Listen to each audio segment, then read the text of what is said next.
अस्सलाम वालेकुम, जय हिंद साथियों। मैं जावेद शेख, इंडिया न्यूज़ 7 से और एक एनजीओ का प्रेसिडेंट भी हूँ। और आज हम बात करेंगे जी न्यूज़ के स्टूडियो के बारे में कि जैसे हमारे देश में, हिंदुस्तान में जी न्यूज़ ने एक बहुत ही अलग किस्म की फ़िज़ा कायम कर दी थी, माहौल को ख़राब कर दिया था, देश के अंदर फसादात की जैसी एक आबो हवा बना दी थी।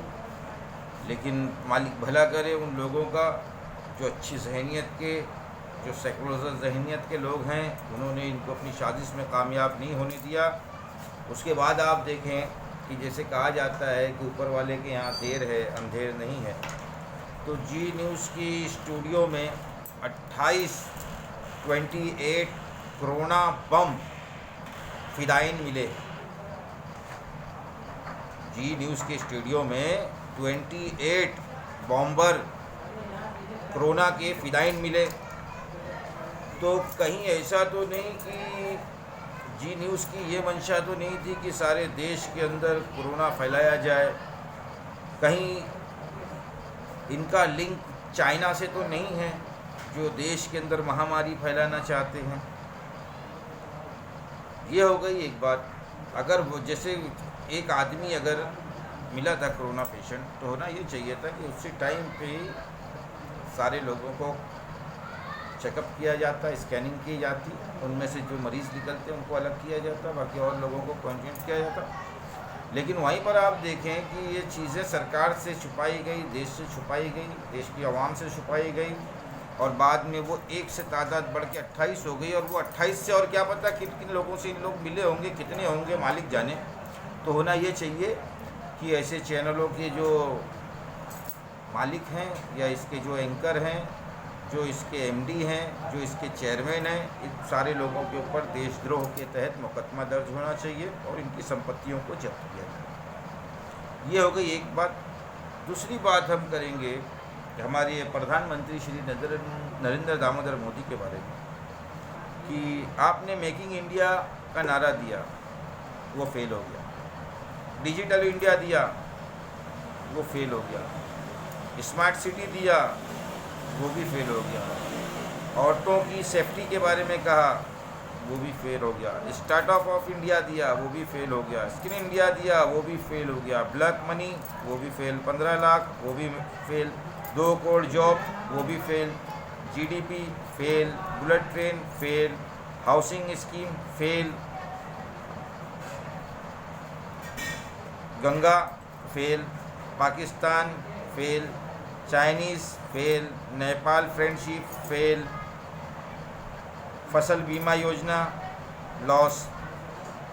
PSU bank lost. Lokpal fail. चावल के भाव फेल। Foreign policy wait. तो ये उसके बाद जो कोरोना की महामारी आई, उसके अंदर मज़दूरों का, अगर देश की जनता का जिस तरीके से प्रधानमंत्री को एक ख्याल रखना चाहिए था, जिस तरीके से हमारे माननीय श्री नरेंद्र दामोदर मोदी जी ने कहा था, प्रधानमंत्री जी ने, ये चीज़ें अच्छे तरीके से सारे देशवासियों को याद होगी कि हम पाकिस्तान, बांग्लादेश, अफ़गानिस्तान से बुला के जो हिंदू, क्रिश्चियन, बौद्ध, जैन जो भी हैं, अदरवाइज़ सारे लोगों को शहरियत देते। तो मेरा ये कहना था कि आज जो ये महामारी देश में चल रही है, मोदी जी आप तो अपने ही देश की जनता को कह रहे नहीं दे पा रहे हैं तहफ़्फ़ुज़।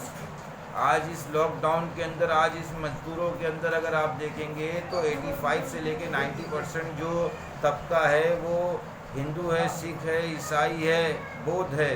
तो आप उनको ही, अपने देशवासियों को तहफ़्फ़ुज़ नहीं दे पाते तो दूसरे मुल्कों को कहाँ से देते हैं। ये हो गई एक बात।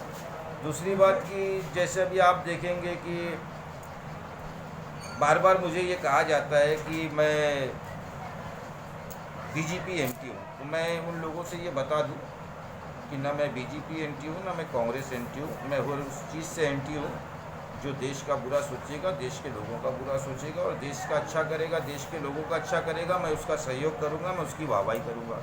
जैसे एक जीती जागती मिसाल आपको मैं देता हूँ कि प्रियंका गांधी ने अभी मज़दूरों को लेकर 1000 बसेस का ऐलान किया। 2 मिनट के अंदर वो पूरे 1000 बसेस के नंबर चेक हो गए। लेकिन आज तकरीबन 1 साल से ऊपर हो गया, पुलवामा में जो 350 किलो RDX लाने वाली एक गाड़ी का नंबर 1.5 साल हो गया, लेकिन अभी तक ना ही हमारे देश की खुफिया विभाग, ना ही हमारे देश की इंटेलिजेंस, ना ही हमारे देश की सरकार, ना ही हमारे देश की पुलिस अभी तक नहीं पता लगा पाई कि वो गाड़ी का नंबर क्या था और गाड़ी किसके नाम पे रजिस्टर थी। उसके बाद आता है मसला लॉकडाउन का, तो लॉकडाउन में भी मोदी सरकार पूरी तरह फेल हो गई, क्योंकि हमने देखा है कई जगहों पर, अभी जैसे कि मैं इस वक्त यूपी में मौजूद हूँ, जैसे अभी कल हमारी बात हुई देवगांव के जो कोतवाल है, जो सीनियर पुलिस इंस्पेक्टर हैं निमलेश मौर्या साहब से, तो उन्होंने एक बात बहुत अच्छी कही कि लोगों को समझाया जा रहा है और बहुत से लोग इस लॉकडाउन का पालन कर रहे हैं, लेकिन बहुत से लोग इस लॉकडाउन का पालन नहीं कर रहे हैं। और हमने भी कई जगह पे देखा है कि जैसे आज से हमने देखा कि 2.5-3 महीने पहले ट्विटर पे यूपी पुलिस का एक आदेश आया था कि विदाउट मास्क वाले को अगर कोई व्यक्ति विदाउट मास्क के मिल जाता है तो उसकी वो 6 महीने तक की सज़ा है, लेकिन फिर भी इनके कान पे जू तक नहीं रेंगती। तो मैं ये योगी सरकार से और यूपी पुलिस से अनुरोध करता हूँ, गुजारिश करता हूँ कि शुरू में जिस तरीके से लॉकडाउन हुआ था लोग उसका पालन कर रहे थे, क्योंकि उस वक्त स्ट्रिक्ट एक्शन लिया जाता, लेकिन यहाँ लोगों को छूट देके ये देखा गया कि लोग उसका नाजायज़ फ़ायदा उठा रहे हैं, बिला वजह बाज़ारों में घूम रहे हैं, बिला वजह गाड़ियाँ लेके घूम रहे हैं, ना ही सोशल डिस्टेंशन का ख्याल रख रहे हैं, ना ही मास्क का ख्याल रख रहे हैं। तो कृपया ऐसे लोगों के ऊपर सख्त कार्रवाई करें ताकि समाज के अंदर एक अच्छा मैसेज जाए। अगली वीडियो में फिर आपके साथ मिलूँगा, तब तक के लिए जय हिंद। सावधान रहें, सतर्क रहें, अपने अपने एरियो में सोशल डिस्टेंसिंग का ख्याल रखें, मास्क का इस्तेमाल कर रहे हैं और साफ़ सफाई पे ज़्यादा ध्यान दें। बिला ज़रूरत अपने घर से ना निकलें, अपने परिवारों के बीच में रहें।